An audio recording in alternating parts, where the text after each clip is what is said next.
सम्मानित मंच, किसान बिरादरी के सरदारों, नौजवान साथियों, मेरी माताएं, बहनें, बच्चों, पुलिस प्रशासन के लोग, पत्रकार बंधु, मुद्दा इस गांव में, क्योंकि कई लोग गए इस क्षेत्र से और सबसे पहले इस क्षेत्र से जो ट्रैक्टर गए होंगे उन किसानों का फोन आया। उन्होंने कहा कि कई ट्रैक्टर यहां से है और हम आना चाहते हैं, यहां से पुलिस रास्ते में नहीं आने देती। मतलब ये पहली बार लगा कि इस क्षेत्र से ट्रैक्टर भी आंदोलन में हिस्सा ले रहे थे। ये पूरे देश का मसला है। इसको पहले बांटा गया पंजाब हरियाणा में, फिर इसको बांटा गया उत्तर प्रदेश राजस्थान के कुछ सीमाओं में, फिर इसे कहा कि ये तो सरकार का आंदोलन है, फिर कहा कि एक बिरादरी का आंदोलन है। 8-10 टुकड़ों में इस आंदोलन को बांटने की कोशिश करेंगे। ये नहीं कहा कि आंदोलन किस मुद्दे पे है। सरकार से 12 बार बातचीत हुई, 12 दौर की वार्ता। हमने कहा कि जो 3 काले कानून है इनको वापसी ले लो। किसान से आपने नहीं पूछा।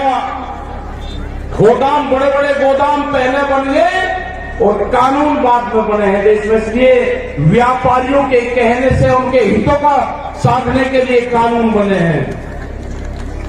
हमने कहा कि एमएसपी में कानून नहीं है।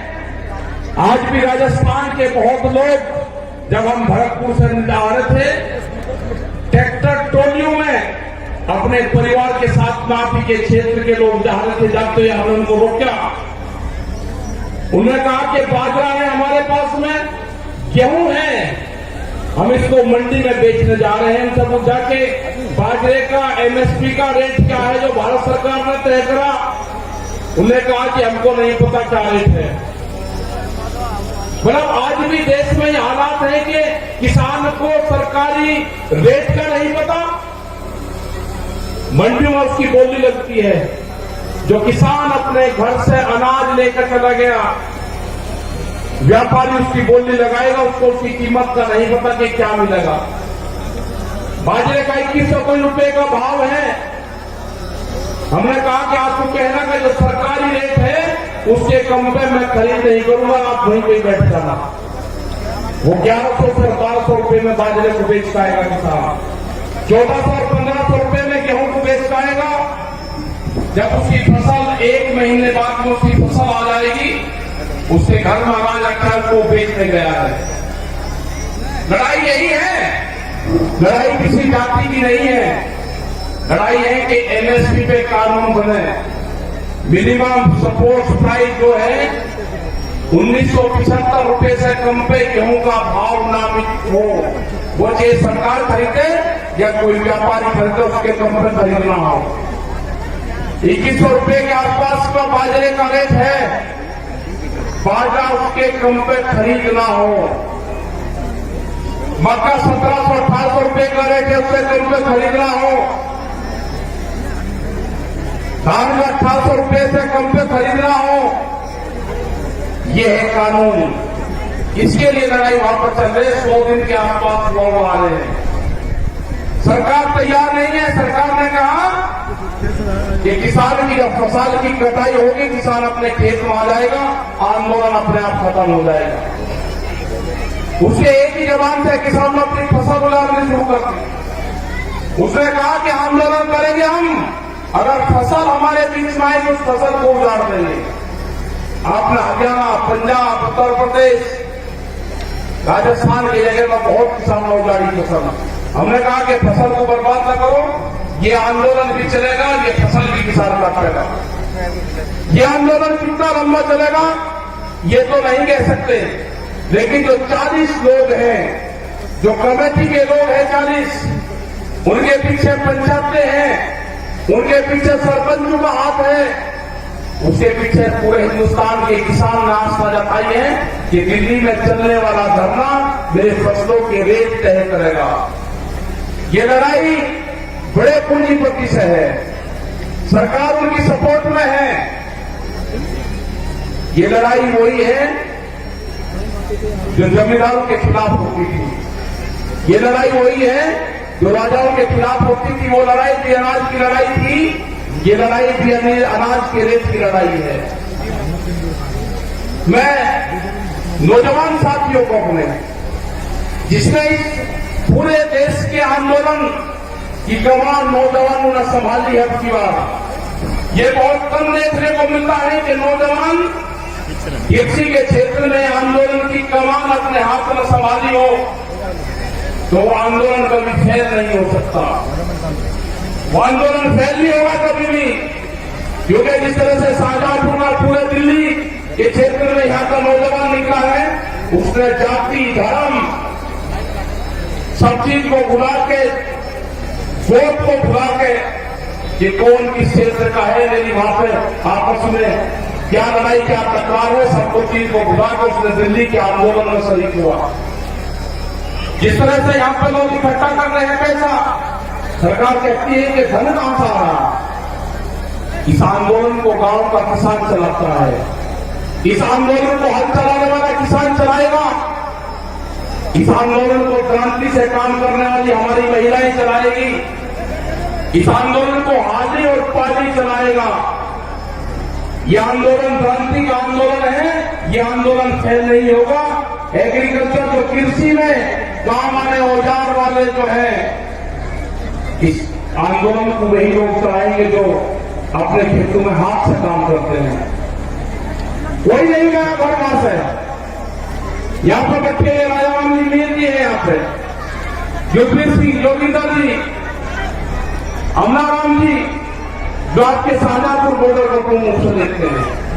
आप 200-200 किलोमीटर से यहां से जाते हो आप, और दिल्ली को होश नहीं अभी। कई लाख आदमी दिल्ली के चारों तरफ को है, और दिल्ली फिर कान खोल कर सुन ले, ये ट्रैक्टर भी वही है, ये किसान भी वही है। आप ज्यादा तानाशाही दिखाओगे, ये किसान आपकी बार में ज्यादा तादाद में दिल्ली में जाएगा, ज्यादा तादाद में किसान जाएगा। यहाँ की फसल कट जाएगी हमारी 1 महीने में। ये कह रहे कि किसान ट्रैक्टर से नहीं आएगा दिल्ली। ये किसान दिल्ली ट्रैक्टर से ही आएगा। जब इसको दिल्ली कोच करेंगे, ये किसान अपना ताम झाम लेकर आएगा। हर क्रांति होगी देश में। खेत में चलने वाला हर औजार वो साथ लेकर आएगा। जब भी बड़ी बड़ी लड़ाइयां हुई, उसमें साथ लेकर चला है। वो जानते हैं ये कौन सा क्षेत्र है। ये बेहद क्रांतिकारियों का क्षेत्र राजस्थान। बड़ी बड़ी लड़ाइयां यहां पर लड़ी गई। ये किसान पीछे नहीं हटेगा। जो मेरा नौजवान साथी है वो पीछे नहीं हटेगा। अपने खेत की मिट्टी को जब दिवाली होली अब आएगी, दुल्हनी आएगी, रंग नहीं लगाना अपनी बार। अपने गांव की खेत की मिट्टी अपने शरीर पे लगा देना, उससे अपने शरीर को टच करवा लेना अपने खेत की मिट्टी से। जब आप दिल्ली लड़ने जाओगे अपनी बार, अपने खेत की मिट्टी अपने साथ लेके जाना। हो सकता है कि वहां से आपका गांव आपके याद आए। जब मिट्टी आपके साथ में रहेगी तो गांव याद नहीं आएगा आपके। अपने खेत की मिट्टी अपने पूजा स्थान में रखो।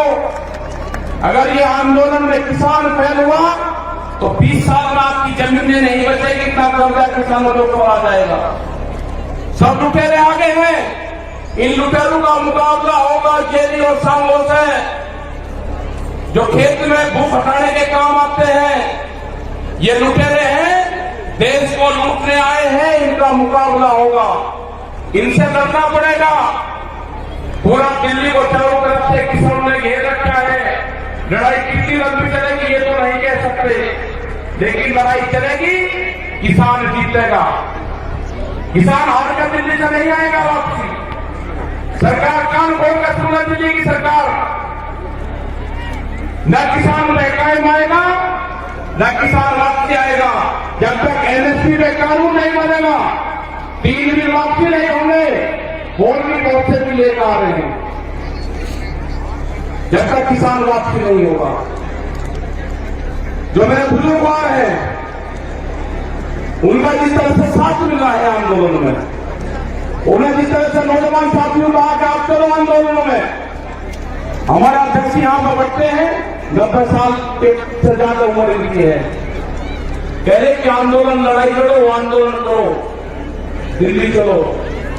तो यही सारे नौजवानों का, सारे युवाओं का, सारी महिलाओं का यही कहना है कि दिल्ली से वापसी नहीं आना। ये लड़ाई किसी जाति बिरादरी की नहीं है, ये लड़ाई किसान के अस्तित्व की है। इस लड़ाई को हमको लड़ना पड़ेगा, बहुत मजबूती के साथ लड़ना पड़ेगा।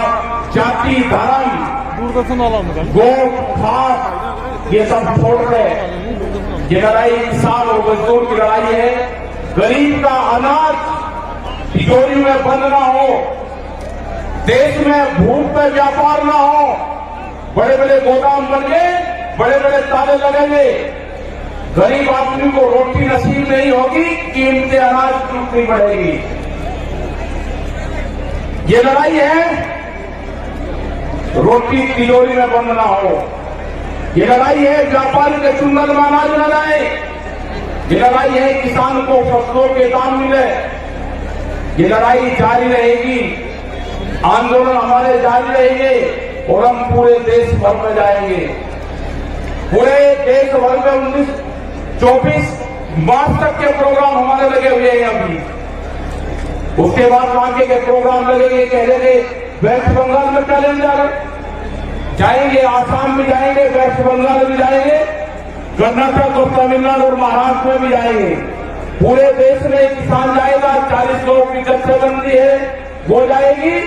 और जब तक भारत सरकार कानूनों को वापसी नहीं लेगी, जब तक एमएसपी पे मिनिमम सपोर्ट प्राइस पे कानून नहीं बनेगा, ये किसान दिल्ली को नहीं छोड़ेंगे। आपने इतनी बड़ी संख्या में यहाँ पे आए, आपका बहुत बहुत धन्यवाद। यहाँ पे जो ये मैदान है, जो कुश्ती मैदान है, भैरव बाबा का मैदान यहाँ पे है, उनको नमन करते हैं। इस पूरे क्षेत्र को, जो पहाड़ी क्षेत्र में यहाँ पर प्रोग्राम लाए के 81 गांव में जो प्रोग्राम किया, आपका धन्यवाद। जय हिंद, जय भारत, जय राजस्थान।